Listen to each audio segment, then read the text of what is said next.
Look at a mature, perfectly filled maize cob. Every single kernel is the direct mathematical output of a highly sequenced biological pipeline. Agricultural yield is the result of plant reproduction executing flawlessly.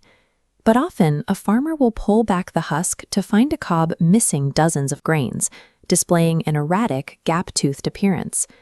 The empty spaces on this cob indicate a localized failure. A flower bloomed, but the development of the fruit aborted.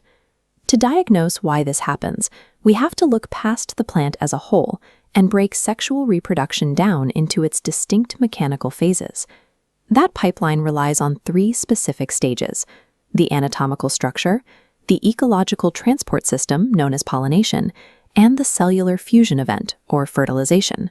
Treating plant reproduction as a highly optimized mechanical system allows us to identify exactly where the pipeline breaks down, which is the necessary first step to managing biodiversity and securing agricultural food supplies. The biological hardware responsible for this process is the flower.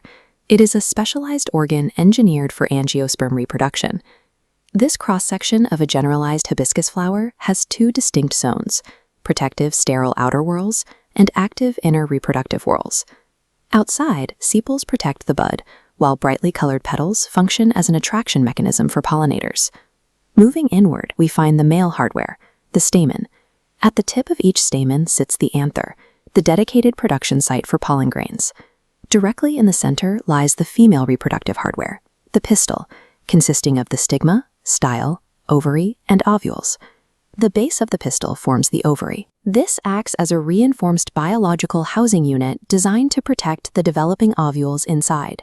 Every component of this anatomical chassis serves a single ecological purpose, facilitating the reliable transport and precise fusion of genetic material. That transport mechanism is pollination, the physical transfer of pollen from the anther to the stigma. While many assume flowering plants require insects or birds, major staple crops like sorghum and maize rely entirely on the wind. This breakdown compares structural investments, an insect-pollinated hibiscus versus wind-pollinated maize. The hibiscus deploys brightly colored petals and heavy, sticky pollen engineered to attach to insects. Conversely, maize relies on volume-based scatter efficiency, eliminating petals for large feathery stigmas that catch smooth airborne pollen. Regardless of the vector, pollen can transfer internally. Self-pollination, or autogamy, occurs when pollen moves from an anther to a stigma on the same plant. This guarantees reproduction without relying on external variables, which is effective in stable environments, but it creates a long-term risk of inbreeding. Cross-pollination, or allogamy, requires a vector to move pollen to a flower on a different plant of the same species. We can map the genetic consequences of these two strategies over multiple generations using this logic tree. The self-pollinating branch replicates identical nodes, while the cross-pollinating branch mixes traits, expanding into a wider, varied matrix. That resulting genetic variation serves as the population's primary defense mechanism, allowing crops to adapt to shifting environmental pressures and resist diseases. A flower's morphology acts as an evolutionary economic strategy, dictating its transport vector and genetic resilience. Successful transport of a pollen grain does not guarantee that cellular fusion will occur. Pollination and fertilization are distinct events. Looking at a high-magnification cross-section of a pistil, we see a biochemical lock-and-key mechanism. When compatible pollen lands, the stigma secretes fluid, triggering the pollen to germinate and physically burrow a dedicated pathway, a pollen tube, down the style. The tube navigates into a microscopic opening at the base of the ovule, called the micropyle. The male gamete travels down this tube and merges with the female ovum inside. This cellular fusion is fertilization. The immediate biological output of this fusion is the creation of a zygote, containing the genetic material of both parent plants. If we return to the gap-toothed maize cob, every empty space on that cob represents a specific ovule where this microscopic pollen tube journey or the final cellular fusion failed. Without the successful execution of fertilization, the preceding transport pipeline yields no biological output. Once fertilization is achieved, the flower's original anatomical hardware becomes obsolete, triggering a structural metamorphosis.